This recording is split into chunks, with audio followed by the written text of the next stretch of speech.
ओम श्री गुरवे नमः। ओम शांति शांति शांति। गुरुर्ब्रह्मा गुरुर्विष्णु गुरुर्देवो महेश्वरः। गुरुर्साक्षात् परब्रह्म तस्मै श्री गुरवे नमः। ओम शांति शांति शांति। प्रणाम भगवान।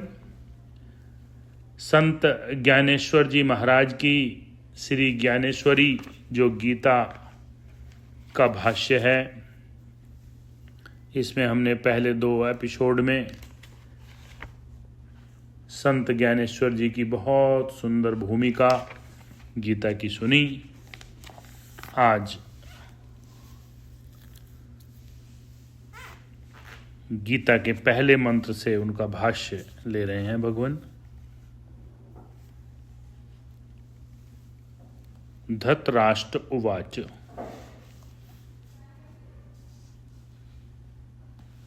धर्म क्षेत्रे कुरुक्षेत्रे संवेत्ता युयुत्सवः मामका पांडवाश्चैव किम कुर्वत संजय। पुत्र स्नेह के कारण मोहपास में जकड़े हुए धृतराष्ट्र पूछने लगे कि हे संजय, कुरुक्षेत्र की घटनाएं मुझे बतलाओ, जिसे धर्म का स्थान भी कहते हैं। वहां मेरे और पांडु के पुत्र युद्ध के निमित्त गए हुए हैं। अब तक उन लोगों ने परस्पर क्या क्या किया, यह बात मुझे अतिशीघ्र बतलाओ। संजय उवाच। तब संजय ने कहा, पांडव सेना ने इस प्रकार उठाव यानी अपनी सेना का प्रदर्शन किया, जिस प्रकार महाप्रलय के समय कृतांत अर्थात महाकाल अपना मुंह फैलाता है। वह अत्यंत विशाल सेना उसी प्रकार एक साथ ही उत्तेजित हो गई।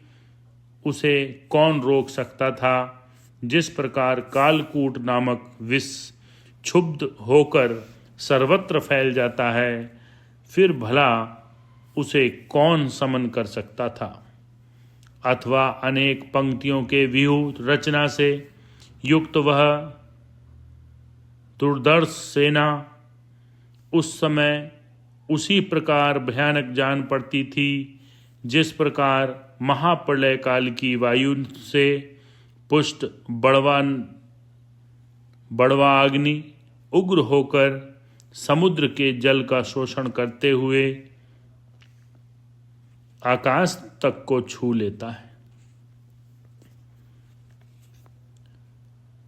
परंतु दुर्योधन ने पांडवों की सेना को देखकर उसी प्रकार नगण्य समझा, जिस प्रकार गज शावक को सिंह तुच्छ समझता है।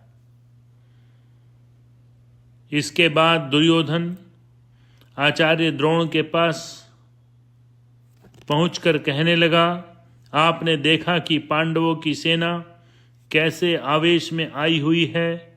उस सेना के विविध व्यूह चलते फिरते गिरि दुर्ग ही जान पड़ते हैं। ये व्यूह उस तद्रुप कुमार धृष्टद्युम्न ने बनाए हुए हैं। हे आचार्य,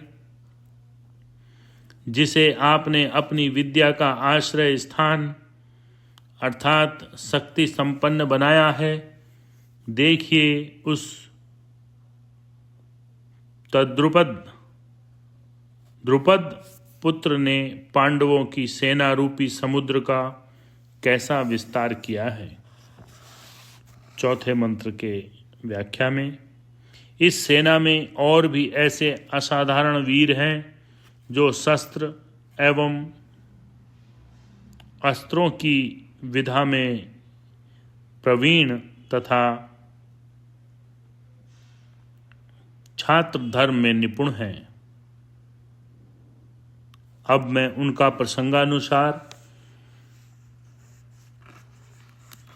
कुतूहलवश वर्णन करता हूँ, जो बल में, प्रौढ़ता और पुरुषार्थ में एकदम भीम और अर्जुन के समान ही हैं। इस सेना में सूरवीर युयुधान एवं राजा विराट और महारथी वीर शिरोमणि तद्रुप भी उपस्थित हैं। देखिए, चेकितान, दृष्टकेतु, पराक्रमी काशीराज, नृपश्रेष्ठ उत्तमौजा और सैभ्य भी वहां आए हैं। और देखिए, वे कुंती भोज हैं, वे युधामन्यु हैं, और ये इधर पुरीजित आदि अन्य राजा लोग भी हैं। दुर्योधन ने फिर कहा कि हे आचार्य द्रोण, देखिए, यह सुभद्रा को आह्लादित करने वाला उसका पुत्र अभिमन्यु है, जो देखने में दूसरे तरुण अनुज की भांति प्रतीत होता है। इसके अलावा ये सब द्रौपदी के पुत्र और अन्य अनेक महारथी वीर यहाँ उपस्थित हैं, जिनकी गणना नहीं की जा सकती। अब प्रसंगानुसार मैं अपने दल के जो प्रसिद्ध योद्धा एवं प्रधान वीर हैं, उनके विषय में बतलाता हूं, ध्यानपूर्वक सुनिए।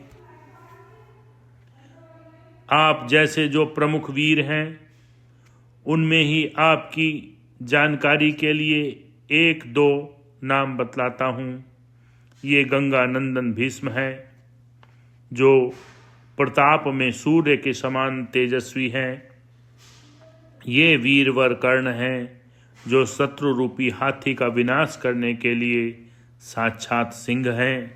इनमें से एक एक के केवल संकल्प मात्र से जगत की उत्पत्ति और संहार हो सकता है। और क्या यह अकेले कृपाचार्य पूरे नहीं है क्या?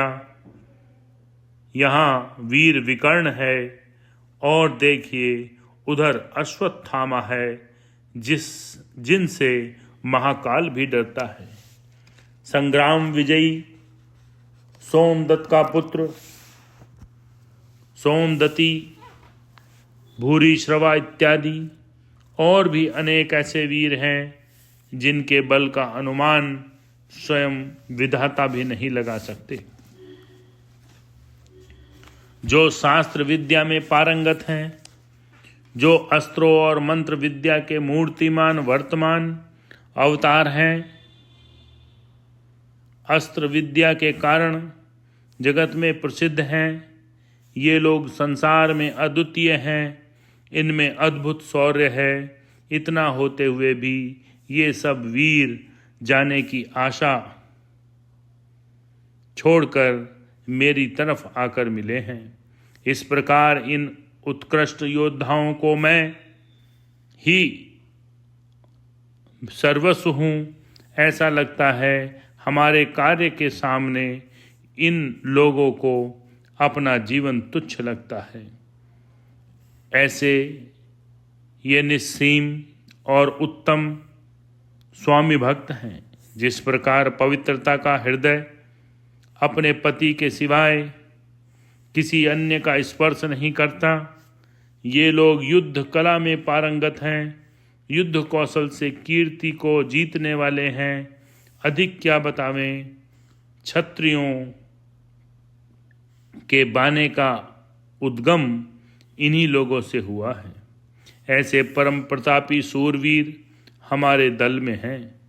भला उनकी गणना कहाँ तक की जाए, बस इतना ही समझिए, वे अनगिनत हैं।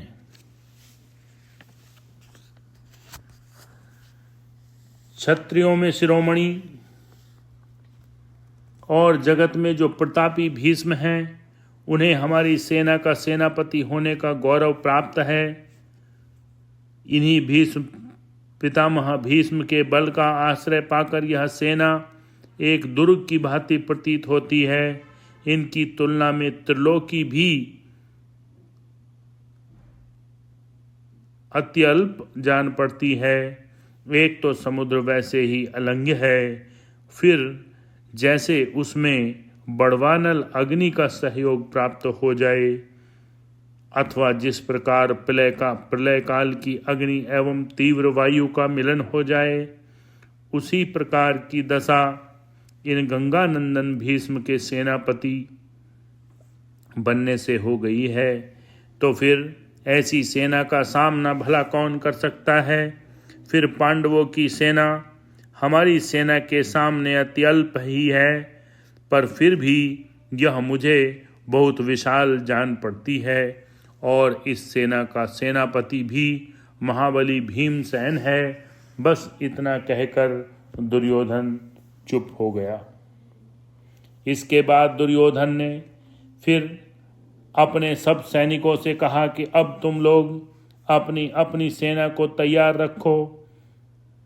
जिनकी जो अक्षुणी सेना आई होगी, उन लोगों को वो अक्षुणी सेना युद्ध भूमि पर अपने अपने महारथियों की तरफ अलग अलग विभाग करके सौंप देनी चाहिए।